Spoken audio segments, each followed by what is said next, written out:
pessoal, tudo bem? Continuando a nossa aula, então, sobre teorias psicogenéticas em discussão da Yves Delataille, nós vamos falar agora de Vygotsky. E Vygotsky fala, né, do processo de formação de conceitos. Então, tem um substrato biológico, uma construção cultural nesse desenvolvimento humano que vão ser importantes para a gente considerar. Lembrando que o Vygotsky é aquele cara que fala que nós somos sujeitos históricos sociais, ou seja, né, tem a história e a sociedade que vão influenciar no nosso processo de desenvolvimento e a gente vai ver isso ao longo agora da nossa aula. Para ele, ser humano, né, nós somos seres humanos e nos constituímos como tal na nossa relação com o outro social, com os outros sujeitos que também são sociais e fazem parte dessa sociedade. Cultura é parte da natureza humana no processo histórico, ou seja, né, a história vai fazendo a cultura. E cada momento histórico, ele é cultural e não necessariamente a cultura é igual, porque a cultura também se transforma ao passo que esse momento histórico se modifica. Ao longo do desenvolvimento humano da espécie, do indivíduo, moldou o funcionamento psicológico humano. Então, o processo histórico, a cultura, ela vem para moldar esse processo psicológico humano, inclusive das nossas relações, de como é o mais correto, de como funciona tudo isso nessa sociedade. Tem uma dupla natureza do ser humano, né? Um membro de uma espécie biológica que vai só se desenvolver no interior de um grupo cultural. Então, a gente é ao mesmo tempo uma espécie biológica e ao mesmo tempo de um grupo cultural, né? Nós temos essas duas concepções em Vygotsky. O funcionamento do cérebro humano, ele traz então como funções psicológicas superiores, ou seja, coisas que nós, seres humanos, temos, que estão aqui dentro da nossa mente, que precisam de reflexão, de pensamento, por isso que são superiores, não é involuntário, e elas são construídas ao longo da história social do homem. Ou seja, foram rejeitadas a ideia de funções mentais fixas e imutáveis. O cérebro é como um sistema aberto de grande plasticidade, ou seja, nós aprendemos, ele se modifica, ele se adapta. Então, não foi da mesma forma lá nos homens da caverna, agora não é igual. Nós aprendemos, nós nos desenvolvemos. A descoberta do fogo, a descoberta de instrumentos, tudo isso trouxe aí para o nosso cérebro adaptações, modificações, e o nosso cérebro tem essa plasticidade. Não é à toa, inclusive, que quando a gente sofre algum acidente, que temos lesões cerebrais, a gente consegue, fazendo fisioterapia, tratamentos, né, voltar mais próximo da normalidade possível do que éramos. Então, mostra o quanto o nosso cérebro tem plasticidade também. Vygotsky talvez, né, nem pensasse tanto nisso, o quanto a ciência evoluiu e essa plasticidade é comprovada nos dias atuais. O funcionamento cerebral, então, é um sistema funcional, tem diversos elementos que vão atuar de forma articulada, ainda que cada um tenha o seu papel constituído dentro desse sistema que é complexo, e pode utilizar componentes diferentes, né, dependendo da situação. Como assim, né? É um sistema complexo, mas vai, dependendo da situação, usar uma forma diferente. Olha o exemplo aqui, né? Uma pessoa pode responder quanto é 15 menos 7 usando diferentes partes do seu aparato cognitivo e do seu funcionamento cerebral.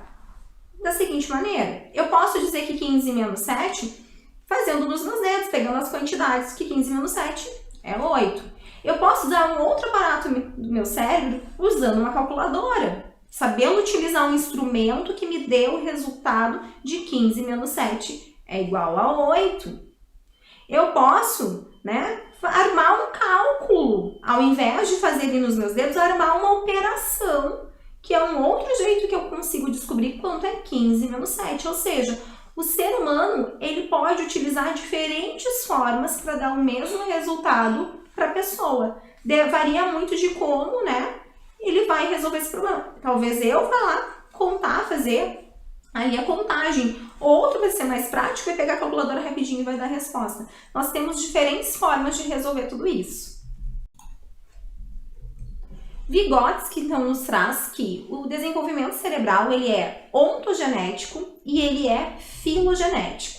Na parte filogenética, a gente tem a questão da plasticidade cerebral e da evolução da espécie. E já na parte ontogenética, nós temos os processos mentais, os sistemas funcionais que vão transformar-se ao longo do desenvolvimento individual. Para Vygotsky, então, a ideia central para a compreensão das concepções sobre o desenvolvimento humano como um processo histórico é a ideia da mediação, né? A palavra mediação a gente vê muito em Vygotsky. E essa mediação, então, ela acontece nesse meio social e tem sempre aí o auxílio, né, de alguém mais experiente, alguém nesse meio que vai fazer a mediação desse conhecimento, a apreensão desse conhecimento, dessa aprendizagem que vai ser necessária. Às vezes, essa mediação ela tem uma intencionalidade, como a gente faz na escola, né, no processo de ensino, e para que a aprendizagem aconteça a partir dele, mas às vezes essa mediação está acontecendo ali no dia a dia, por exemplo, de uma criança, a partir daquilo que a mãe está fazendo no dia a dia e ela está observando, não deixa de ser uma mediação. Uma mediação que não tem uma intencionalidade propriamente dita, né? Não está sendo ensinada, mas na observação, no jeito que a mãe está utilizando determinado objeto, determinado instrumento, a criança está vendo ali, né? Como é que se faz, como é que se aplica aquilo no dia a dia e está vendo uma mediação daquilo. Ou seja, o homem não tem acesso direto aos objetos, esse acesso vai ser mediado através dos recortes do real operado pelos sistemas simbólicos de que dispõe. A linguagem é um desses elementos simbólicos, né? A fala vai ser um desses símbolos que a gente vai utilizar. A mediação, então, ela é um processo de representação mental, mais um sistema simbólico que vai se interpor entre o sujeito e o objeto de conhecimento, que vai ter origem no social. Então, vai precisar ali desse símbolo, dessa representação mental, que tem ali no meio social essa origem e que geralmente, né, um outro sujeito mais experiente, que já fez, que já aprendeu isso, vai estar nos apresentando. Como eu disse, na escola com uma intencionalidade, mas às vezes nem sempre ele vai ter essa intencionalidade. A gente observa e aprende pela observação. A cultura, então, vai fornecer aos indivíduos os sistemas simbólicos de representação da realidade. E por meio desses sistemas simbólicos, né, o universo de significações vai permitir que a gente construa uma ordenação, uma interpretação desses dados do mundo real. A gente vai observando essa cultura, esse meio que a gente vive, vai nos dando esses significados. E a gente vai aprendendo, é para isso que serve a vassoura que a minha mãe está utilizando. Aí a gente vê, às vezes, a criança não fala, mas ela já tem lá uma vassourinha, já pega a vassoura e já sai varrendo. Né? A mãe está sempre lá limpando, passando pano, tirando pó, ela pega um paninho, que ela vai fazer a mesma coisa. Com aquele, né, instrumento que ela vê a mãe fazendo todo dia, ela acaba aprendendo que aquele paninho lá serve para quê? Para limpar. Ela não fala, mas a mediação, a cultura que ela vive, o que ela está observando, fizeram com que ela construísse aí, então, significações. Tem um universo de significações para essa criança. E nós temos, então, um processo de formação desses conceitos. E aí começa com a linguagem humana. A linguagem humana é um sistema simbólico fundamental na mediação entre o sujeito e o objeto de conhecimento. Ela tem duas funções básicas, que faz o intercâmbio social e o pensamento generalizante, ou seja, né, o que a sociedade diz e aquilo que eu penso geral sobre aquilo. O pensamento generalizante é generalizando, mas entre o social e o pensamento. Então, eu expresso, eu mostro aquilo. Vai servir como um propósito de comunicação entre os indivíduos, ela simplifica e generaliza uma experiência e vai ordenando as instâncias do mundo real em categorias conceituais, cujo significado é compartilhado pelos outros usuários dessa linguagem. Ou seja, né? Aqui é um relógio. Eu vou, pela linguagem, então, entender que isso é um relógio que serve para ver as horas. Isso vai ser aprendido, vão me dizer, ou eu vou observar, alguém, né, vai construir comigo que é um relógio que serve para ver as horas. Por mediação, depois eu vou aprender a ver essas horas, vou compreender como ler essas horas no relógio. A utilização da linguagem, então, favorece processos de abstração e de generalização, porque a gente vai abstraindo necessariamente nesse processo, porque nem sempre aquilo que nós estamos falando está aqui, né? Eu vou falar para você de um gato. Eu tenho gatos em casa, mas os gatos não estão aqui nesse momento. E você, nesse processo de desenvolvimento, já sabe o que é um gato e eu não preciso mostrar o gato aqui para que você veja. Ou seja, já tem nesses seus processos mentais construídos, já faz essa abstração do que é um gato, né? Vai ficar imaginando, eu tenho um gato laranja e um gato, né, que é sem raça definida, que tem o olho azul, tem o pelo assim. Você vai ficar ali nessa sua abstração, pensando a partir da linguagem que está fazendo essa mediação, que está lhe trazendo essa informação, aí lhe permite então essa generalização e essa abstração. As palavras, elas são signos mediadores na relação do homem com o mundo. Elas são generalizações. Relógio, né? Isso aqui é um relógio. Isso aqui é um livro. Ou seja, vai generalizando, vai dizendo para todo mundo o que é. Quando eu falo de livro, você sabe que é um livro. Pode não saber de que livro eu estou falando, mas sabe qual é a ideia de um livro. As palavras, então, se referem a uma classe de objetos, um signo, numa forma de representação da categoria de objetos do conceito que nós estamos falando. O pensamento verbal não é uma forma de comportamento natural inata. Ou seja, nós não nascemos da barriga da mãe já falando. Né? Não é uma forma que a gente pensa, já nascemos, já estamos falando, já está tudo certo, é inato, vem conosco já da barriga da nossa mãe, né? Na hora do nascimento. É algo apreendido, mediado pelo social, pelo contexto em que vivemos. Então, é determinado por um processo histórico, cultural e tem propriedades e leis específicas. Esses conceitos são construções da cultura, são internalizados ao longo do processo de desenvolvimento. Para ele chegar na palavra relógio, alguém deu a palavra relógio e isso foi perpetuado culturalmente. Hoje, este relógio aqui, eu sei que ele é digital, ele não é analógico como aqueles de ponteiros. E isso também veio de um conceito que foi mudado culturalmente, que nós estamos numa era digital e não mais analógica.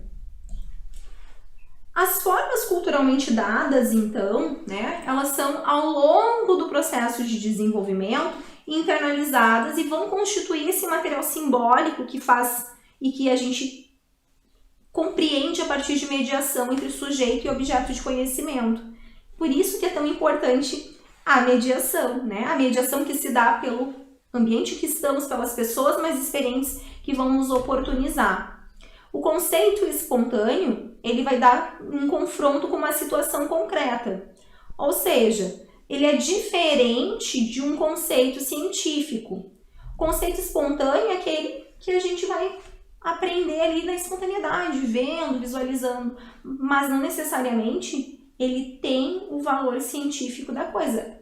Para que eu saiba que é científico, ele tem que ter valoração científica, ele tem que ser verídico, de verdade. Às vezes a gente sai aí, né, com algumas falas mais colocais, do saber ingênuo que Paulo Freire fala, mas quando a gente vai lá para a pesquisa, vai para um saber mais profundo, a gente vê que não é exatamente esse saber espontâneo. Por isso que a gente precisa fazer esse confronto ali e ver a diferença. O conceito científico, então, envolve desde o início uma atitude mediada em relação ao objeto. Não é aquele que eu aprendo ingenuamente sem a mediação de ninguém, né? Eu acho que é algo e saio falando da minha cabeça que é assim. O conceito científico, alguém me auxilia nessa construção, algo me auxilia nessa construção. A consciência e controle deliberado por parte do indivíduo que domina esse seu conteúdo no nível de sua definição e de sua relação com outros conceitos. Ou seja, eu sei que ele vale, né? Eu sei que é relógio e que relógio é diferente de livro. Eu tenho ali, eu consigo explicar, eu consigo mostrar por que um é diferente do outro. Eu consigo ir além das suas funções, diferenciá-los entre si. Os conceitos específicos e espontâneos, eles se desenvolvem em direções opostas, mas estão intimamente ligados. Então, é preciso que a gente desenvolva o conhecimento espontâneo e a gente vai alcançar um certo nível para que a criança possa absorver um conceito científico correlato. Ou seja, o conceito científico, ele é importante, mas o espontâneo também é importante, né? Quando a criança aponta e fala o que ela acha que é, ela às vezes fala erroneamente, ou ela vai fazendo as suas construções, e aí a gente vai mediando e dando novas informações, e aí ela constrói o conhecimento científico por mediação. Isso é importante, porque assim ela vai fazendo as relações e vendo o que é diferente, o que é igual. Um exemplo, né, que o fato de os animais, de o cachorro se ter características semelhantes ao do gato, não torna o gato e o cachorro o mesmo animal. Ou a ave, né, a galinha, o passarinho, o pintinho, eles não são o mesmo animal, eles não têm ali o mesmo nome, o mesmo conceito a ser dado. E aí eles vão dizer todo, o piu-piu. A criança fala muito isso, o piu-piu. É o conceito espontâneo. E aí a gente vai fazendo as construções, essa é a galinha, esse é o passarinho, esse é o filhinho da galinha, o pintinho. E aí ela vai tendo compreensões, vai fazendo relações, vendo diferenciações para um conhecimento científico. Esse seria um bom exemplo. Os conceitos históricos, eles só podem começar a se desenvolver quando a sua própria vida e a vida dos outros que vão nos cercar se adaptam à generalização elementar no passado e no agora. Ou seja, os conceitos históricos, eles vêm ao longo da história. E eles se baseiam tanto no que passou, quanto no hoje. Por isso que a gente fala, né, nós somos sujeitos históricos sociais. Históricos, estamos num momento histórico, mas essa história veio também, né, de um passado construído para chegar até aqui. E temos uma cultura que também se transformou ao longo do tempo. O processo de formação de conceitos para Vygotsky, ele tem uma importância fundamental lá da escola nas sociedades letradas. Ou seja, né, quando tem escola nas sociedades letradas, a escola tem um processo importantíssimo para fazer a mediação, porque nós temos a questão da intencionalidade. Então, os procedimentos de instrução deliberada que nela vão ocorrer são fundamentais para a construção de processos psicológicos dos indivíduos dessas sociedades. Ou seja, a intervenção pedagógica que nós fazemos é essencial para que o aprendizado aconteça. A intervenção pedagógica é a mediação pedagógica que nós fazemos, o que nós escolhemos para que os sujeitos aprendam, para que as crianças se desenvolvam. Como que nós vamos passar a cultura letrada, né? Fazê-los com que eles compreendam a cultura letrada. Por que é tão importante relacionar a cultura letrada realmente à realidade, ao contexto, mostrar o letramento na prática social? A aprendizagem, então, é fundamental para o desenvolvimento desde o nascimento, né, de processos internos de desenvolvimento que só podem ocorrer quando o indivíduo interage com outras pessoas. Ou seja, aprendemos, porque somos sujeitos históricos sociais, por sermos sociais a gente vai aprender na relação com os outros fazem essa mediação que nos leva a compreender, que nos leva a aprender por meio dos signos, por meio dos instrumentos. A gente aprende por essas relações que a sociedade e os outros sujeitos nos possibilitam. Nós vamos continuar, então, a nossa aula na sequência, falando aqui, do VAL1, do ato motor ao ato mental, né? O VAL1 é também conhecido pela afetividade, mas esse ato motor que vai ao ato mental, ele é importantíssimo na construção dessa teoria psicogenética, ok? Te encontro na próxima aula.